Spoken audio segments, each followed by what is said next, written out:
예, 안녕하세요. 신원입니다. 오랜만에 뵙겠습니다. 지난 2020년 9월 달에 한번 강의한 거 올라와 있어요. 실은 그걸 보시고 그 다음에 이걸 보셔야 돼요. 그때 우리가 공부했던 게 이 브랜드 자산의 구축 방법이라고 해서 요 충성도, 인지도, 지각 품질, 연상 이런 거 얘기했어요.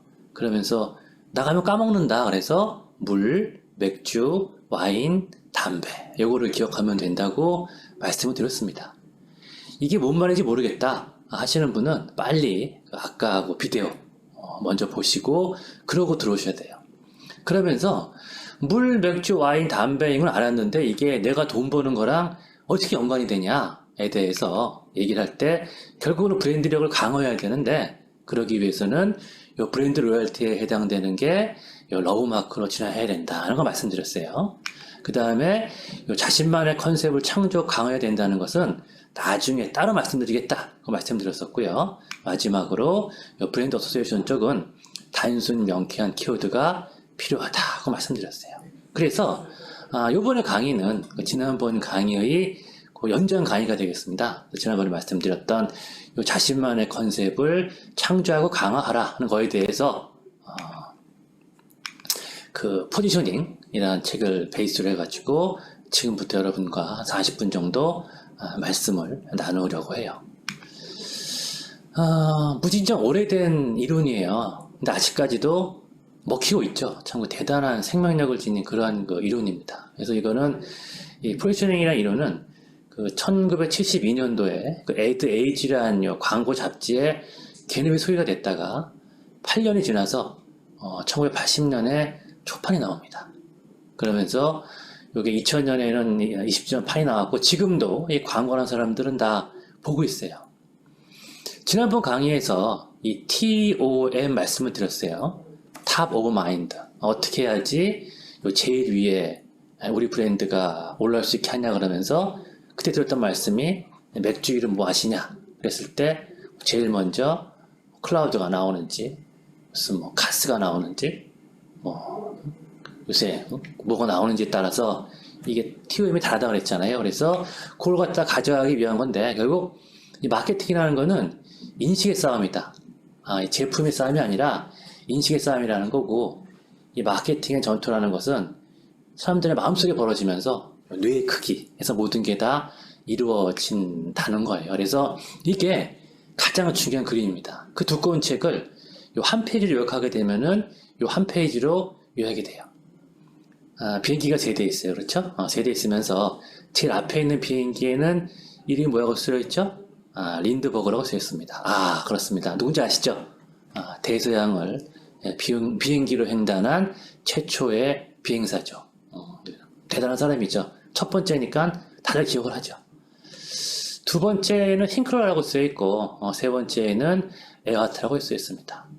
우린 잘 몰라요. 그렇죠? 그래서 힝클러 처음 들어보고 에어하트도 처음 들어보죠. 그래서 정말 그 첫 번째가 제일 중요하구나 한데 실은 이 법칙이 중요한 이유는 이 첫 번째 비행기 때문이 아니라 저 세 번째 비행기 때문이에요. 에어하트라고 하는 저 비행사는 한국 사람은 잘 모르지만 미국에서는 저 린드버그보다 더 유명한 사람입니다. 그래서 그 스티브 잡스가 그 1997년도에 그 좀 달라져라라고 하는 디퍼런트라는 그 광고를 하면서 그때 뭐 아인슈타인 나오고 피카소 나오고 그럴 때 그 멤버 중에 나왔던 그런 분이세요. 그럼 저분이 왜 1등인 사람이 나오는 게 아니라 3등인 사람이 나왔을까? 좀 이상하죠, 그렇죠? 저 사람이 3등이라 나온 게 아닙니다. 저 사람은 1등이라 나온 거예요. 근데 뭘로 1등이냐? 대서양을 횡단한 최초의 맞아요. 여성 비행사라서 저분이 나온 거예요. 정말 유명하냐? 이런 영화가 있습니다.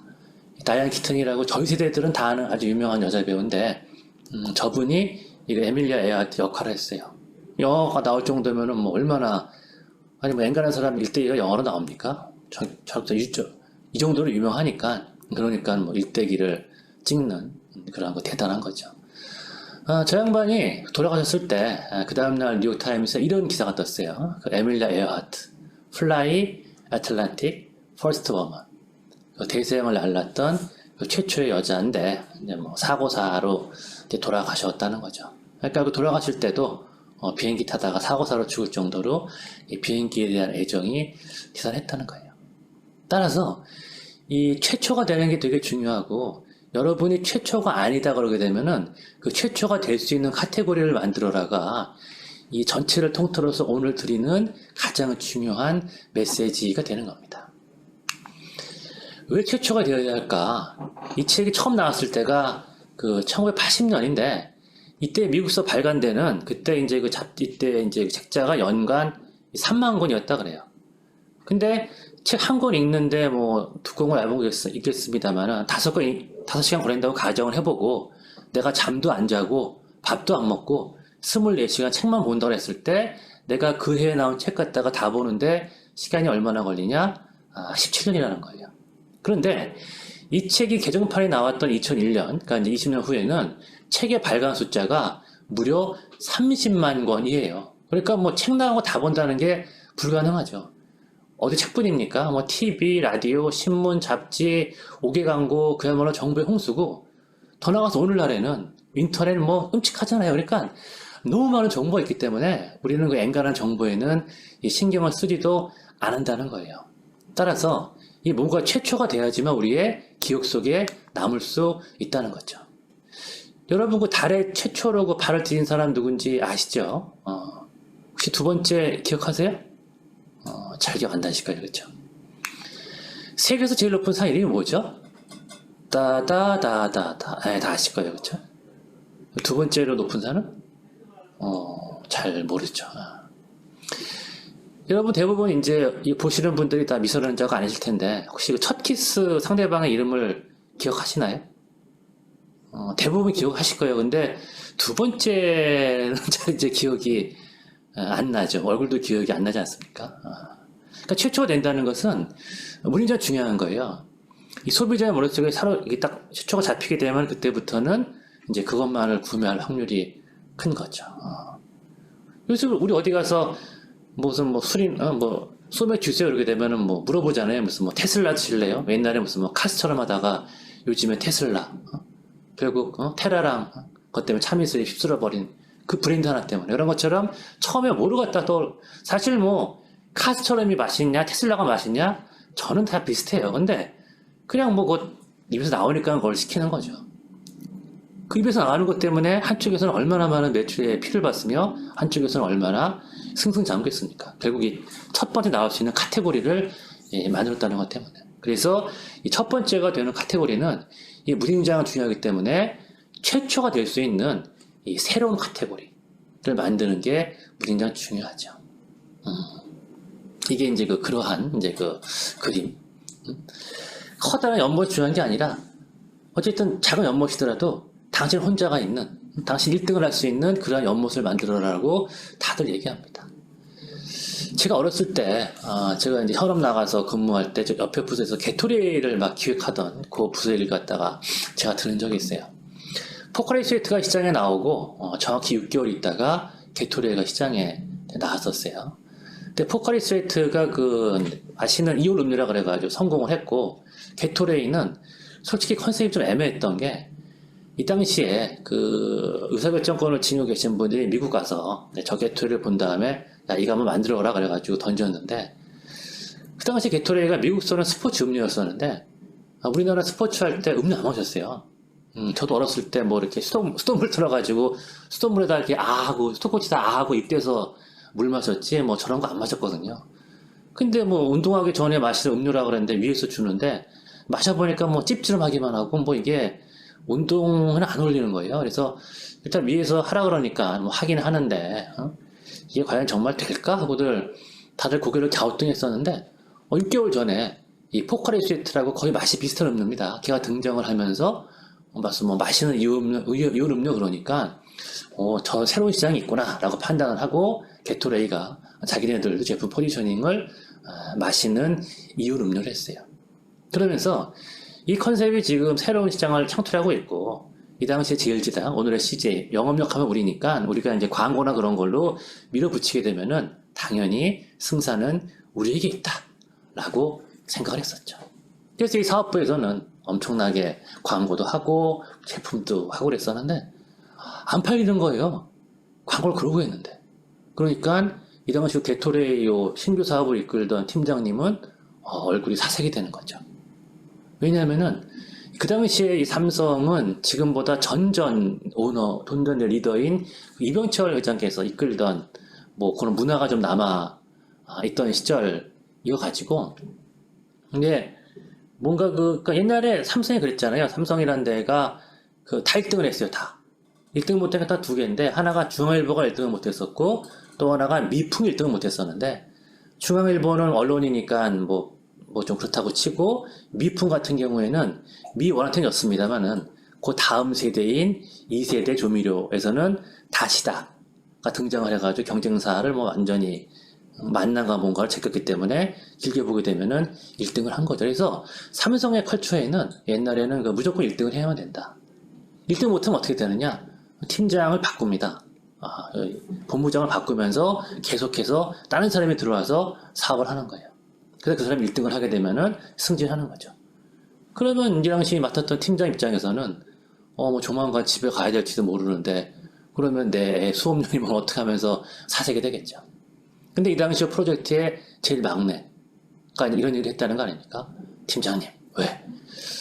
당초 계획대로 하시죠. 그럴까? 당초 계획이 뭐냐면은 스포츠 음료거든요. 근데 왜 안 했냐? 스포츠 음료 시장이 한국에 없는 거예요. 그거 누가 사 먹겠냐?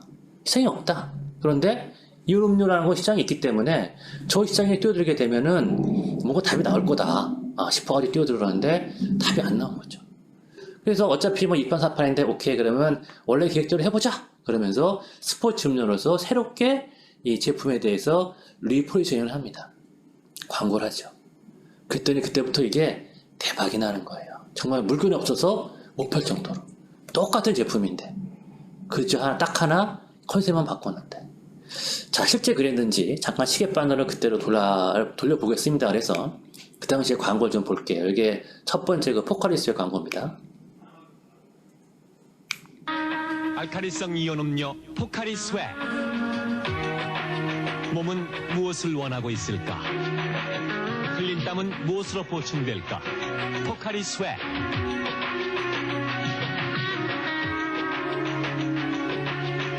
몸은 이온 음료를 원합니다. 땀 흘린 뒤 바로 포카리 스웩. 몸으로 느끼세요. 포카리 스웩. 네, 그래서 이온 음료라 그러지 않습니까? 그래서 이거를 따라해서 똑같이 게토레이도 처음에 론칭할 때에는 이 이온 음료였어요. 근데 이건 좀 자료가 옛날 소리가 좀 안 좋습니다만은 어쨌든 한번 좀 들어보시죠.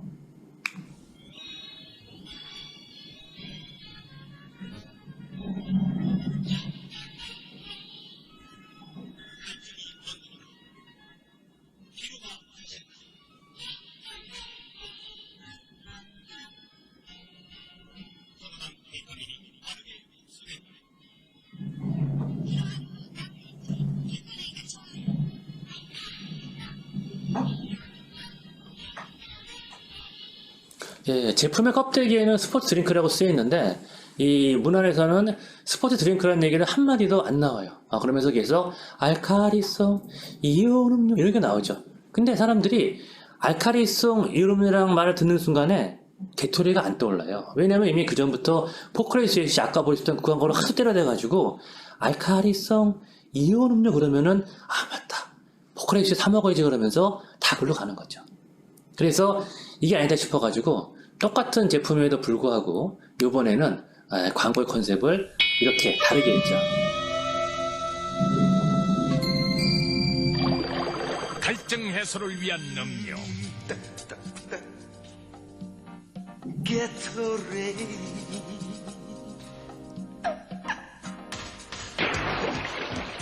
달지 않아야 한다. 물보다 흡수가 빨라야 한다. 갈증은 역시 게토레이입니다. 제일 제남.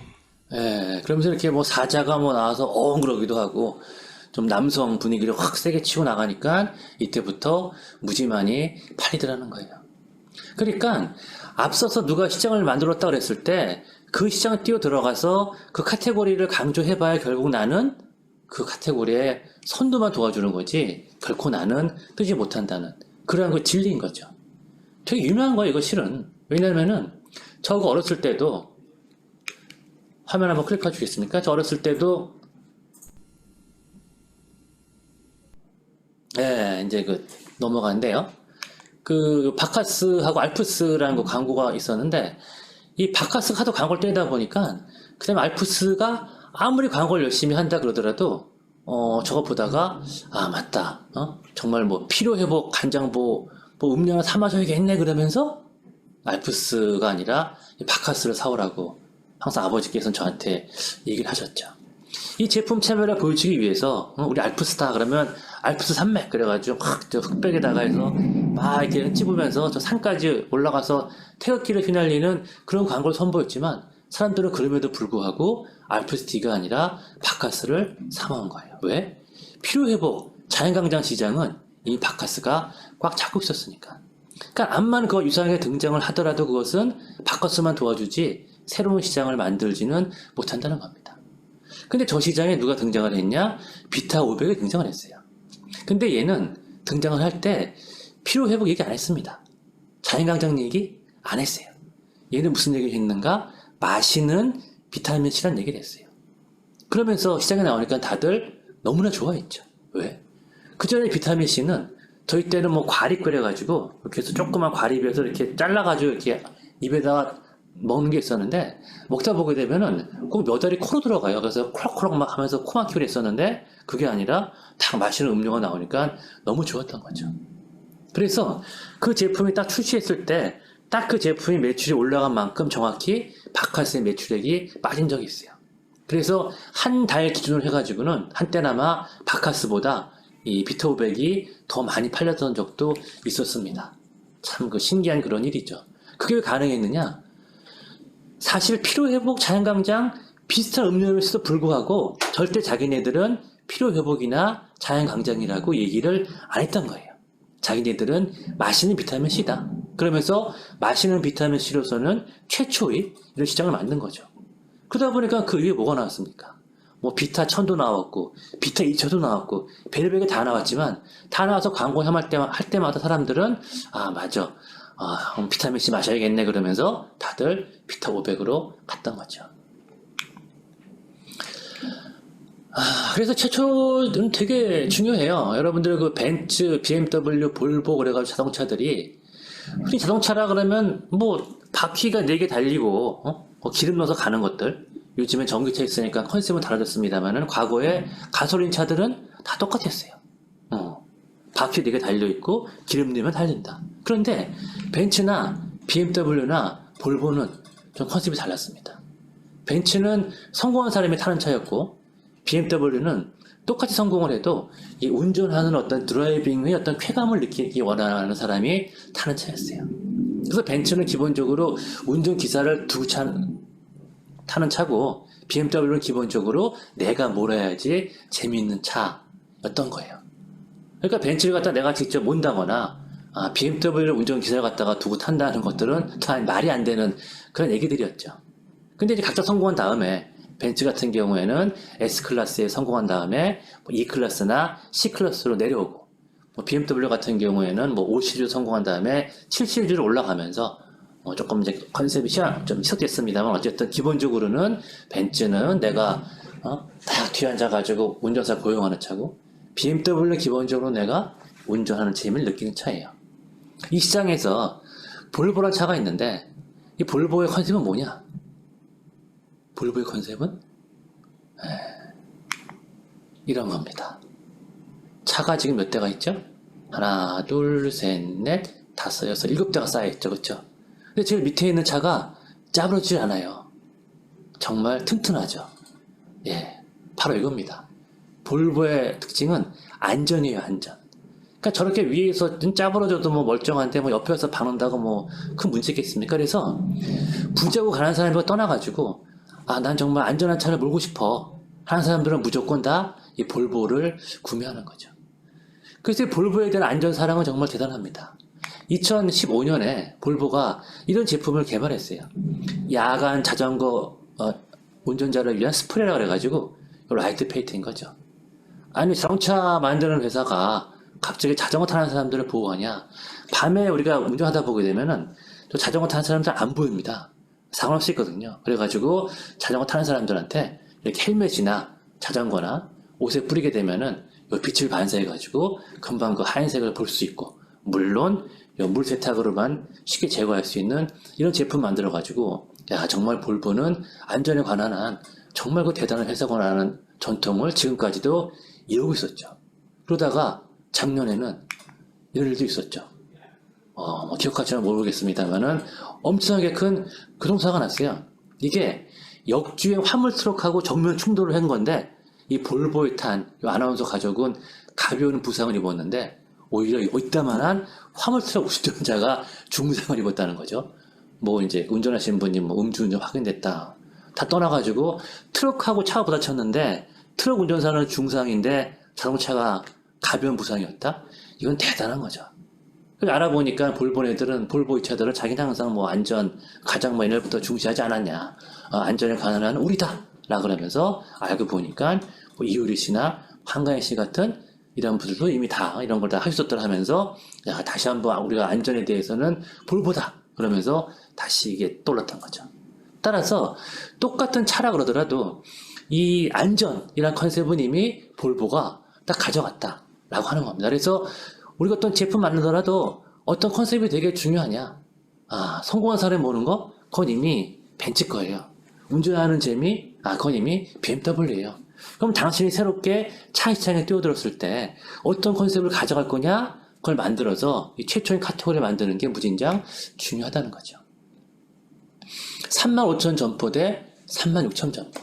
35,000은 전 세계에 있는 맥도날드의 매장 수고, 36,000은 한국에 있는 뭐죠? 그렇습니다. 치킨집 숫자인 거죠. 어마어마한 겁니다. 그러니까 치킨의 사업을 해서 성공하기 정말 힘들죠. 그런데 뭐 퇴직하고 나서 마땅히 팔 만한 게 치킨밖에 없으니까 치킨들은 그렇게 또 하죠. 다 그 치킨이 그 치킨인데, 이 치킨에 희한한 집이 하나 등장을 했어요.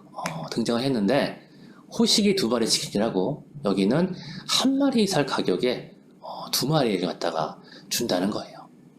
일단 최초였죠, 그렇죠?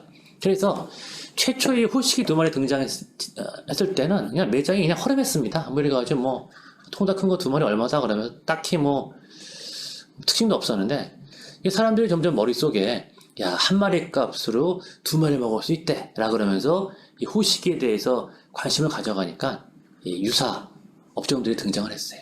뭐 종국이 2마리 치킨, 여기 뭐 뼈가 있다 그래요. 티바 2마리 치킨, 2마리 치킨이죠. 약간 뭐 차별화 시킨다 해가지고 먼투 그래가지고 2마리 마늘 치킨도 있고, 자기네들은 2마리지만 치킨이 아니다, 양동 시장 통닭이다 주장한 팀도 있고, 뭔가 우리 좀 감성적으로 가겠다 그래서 뭐 경화 그러면서 이제 뭐 경화 2마리 치킨도 있는데, 무슨 용을 쓰는지 간에 사람들이 2마리 치킨이라는 소리를 듣게 되면은 어디로 가냐? 다들 맞다, 호식이 이렇게 가는 거죠. 그래서 이 수많은 업체들이 도와준 덕분에 호식이 2마리 치킨은 강남구청역 앞에다가 빌딩을 올렸죠. 물론 그 이후에 이제 오너분께서 조금 힘든 일이 있었습니다만, 그건 뭐 넌 비즈니스 쪽이니까 일단 중요한 쪽으로는 그 컨셉 차원에서 최초를 갖다가 잡아냈더니 뭐 다른 많은 사람들에서 도와줘가지고 결국 최초가 대성공을 거두고 있더라. 무슨 일이 있더라도 나는 항상 이 최초의 컨셉을 잡는 게 정말 중요하다는 겁니다.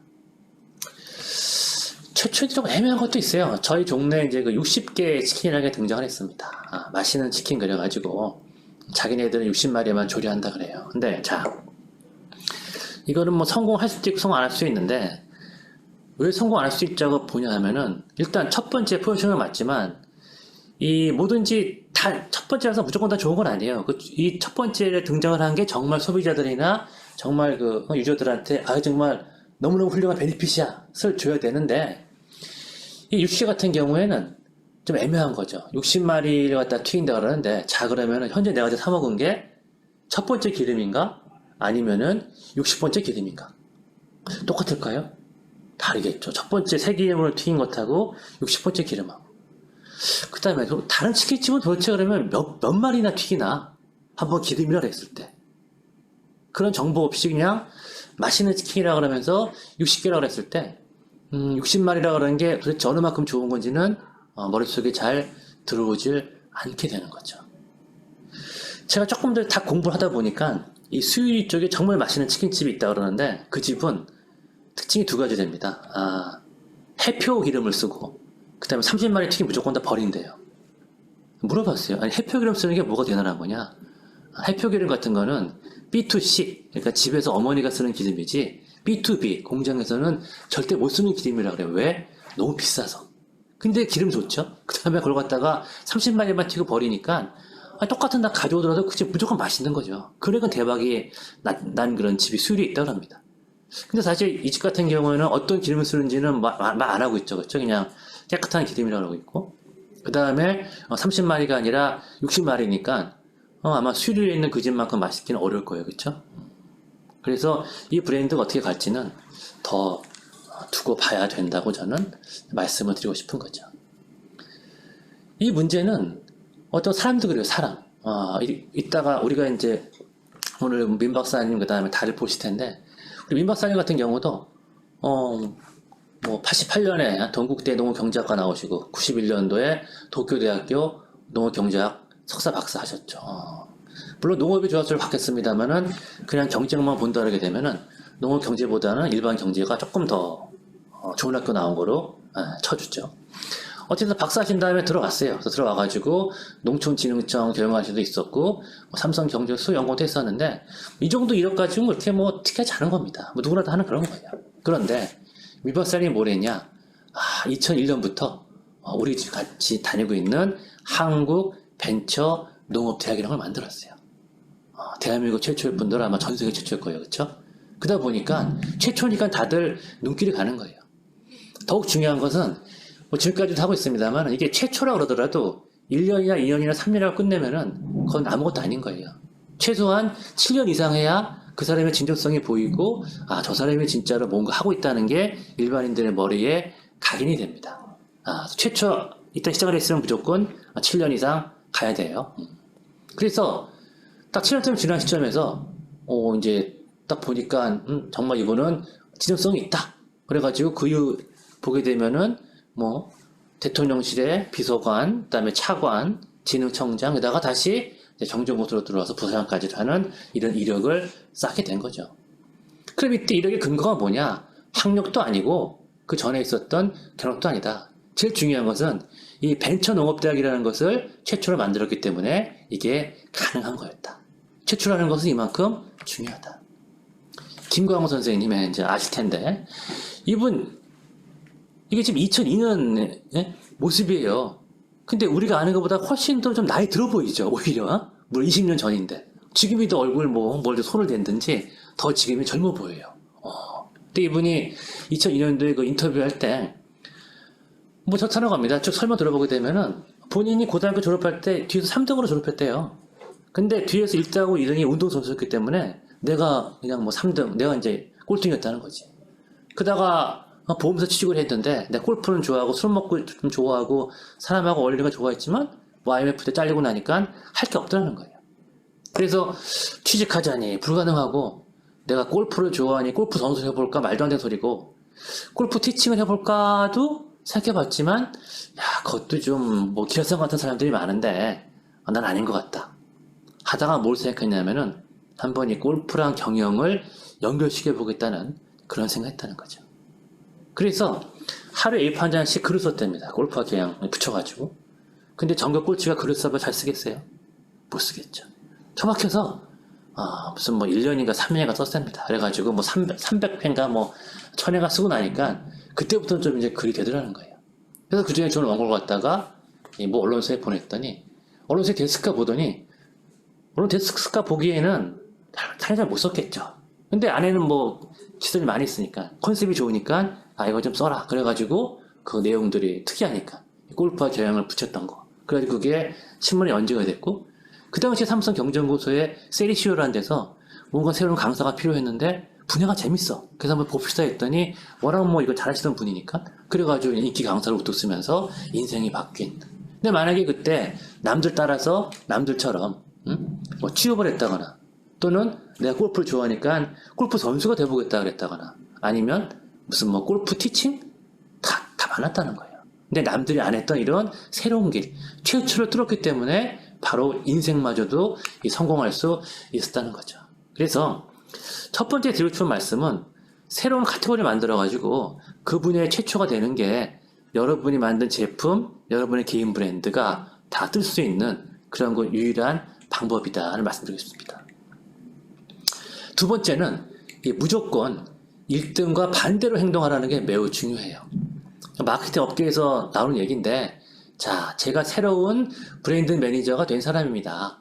근데 제가 맡은 상품이 이미 고객 마인드에서 이름으로 kup쳐져 있어요.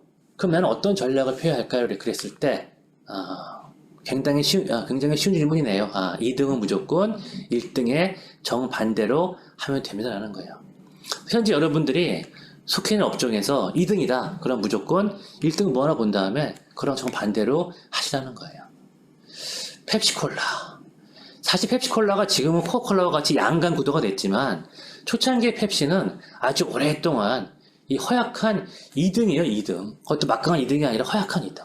코카콜라 정말 막강한 1등. 아주 허약한 2등. 펩시가 고민했죠. 야, 도대체 코카는 뭐길래 저렇게 1등을 할까? 가만 봤더니 코카의 가장 큰 장점은 역사가 오래됐다는 거예요. 오래됐네. 헤리티지, 히스토리, 정말 대단한 브랜드인데. 대단한 브랜드네. 근데 세상의 모든 일이 다 손바닥에 앞뒤, 명암이 있거든요.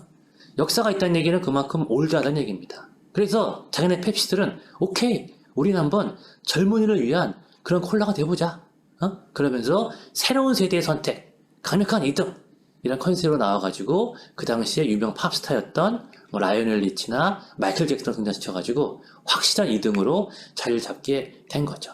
뭐 그 이후에도 이렇게 젊은 스타들이 등장을 해가지고 이렇게 음료를 마시는 거라면서 그래, 코카콜라는 그냥 아무나 다 마시더라도 최소한 젊은이들은 다 펩시를 마신다고 하는 이런 컨셉. 물론 이제 코카는 빨간색, 자기는 파란색 이런 것도 있었고.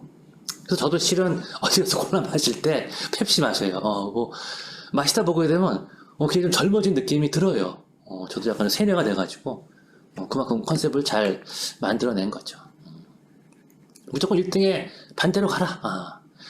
이 리스터린이라고 하는 이제 일종의 가글이죠, 가글. 그래가지고 가글 시장에서 1등을 하고 있던 여기는 이제 이 테이스트 배드 아주 맛이 참 지독한데 그 대신에 이거는 맛이 아주 나쁘기 때문에 이제 모든 박테리아를 죽일 수 있다는 컨셉으로 해가지고 이제 전 세계 1등이 있었는데 그럼 2등은 어떻게 해야겠습니까? 그래, 어차피 니네가 1등인 거고 우리는 어차피 2등이니까 그럼 너는 성능 좋은 거로 가라. 우리는 맛 좋은 거로 갈게. 그래가지고 일단 맛없으면 성능 좋은 거 좋아하시는 1등은 절로 가시고요. 정반대에 있는 2등은 저한테 오세요. 그래가지고 2등 자리 갖다가 확고하게 차지할 수가 있었죠. 그러니까 저 제품은 그 제품의 큰 카테고리에서는 2등입니다만은 실은 컨셉으로서는 정반대의 컨셉인 새로운 거를 창출한 거예요. 그쵸? 그래가지고 실은 이제 같은 콜라지만은 저쪽 올드한 거 먹는 코카콜라 먹는 사람과 젊은 제네레이션이 좋아하는 0세대가 먹는 이 콜라로 다 갈라쓴 것처럼 그래서 정반대로 오는 겁니다. 세 번째가 이 타겟을 좁히는 게 무진장 중요해요. 그러니까 만약에 여러분이 어디 가서 1등을 하고 싶은데 이미 그 시장에 1등이 있다 그럴 때는 엉엉 울면서 그 시장을 버리고 나오는 게 아니라 그 시장을 점점 좁혀보게 되면은 당신만이 존재할 수 있는 그러한 타겟을 찾을 수가 있다는 겁니다. 자, B급이지만 기억에 남는 그러한 그 광고 하나 보시죠. 정신 똑바로 차려! 아직도 전단지가. 내가 다 정리해줄게. 이제 뭘로 시키죠? 배달의 민족. 다이어트는 또 샵으로. 국산 꼴뚜기 다리 10개. 사진 리뷰를 확인해야 해. 원래 기분이 어딨어! 왜 어딨어! 오리지널! 치킨 먹고 기분이 어딨어! 왜 어딨어! 오리지널! 치킨 먹은 포인트로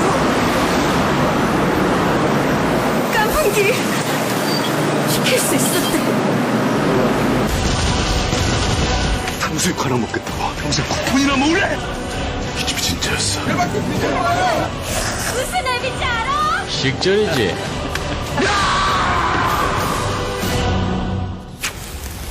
네, 제가 정말 재밌게 본 그 배달의 민족 그 광고인데 여기서도 점점 그 컨셉을 좁혔다는 거죠.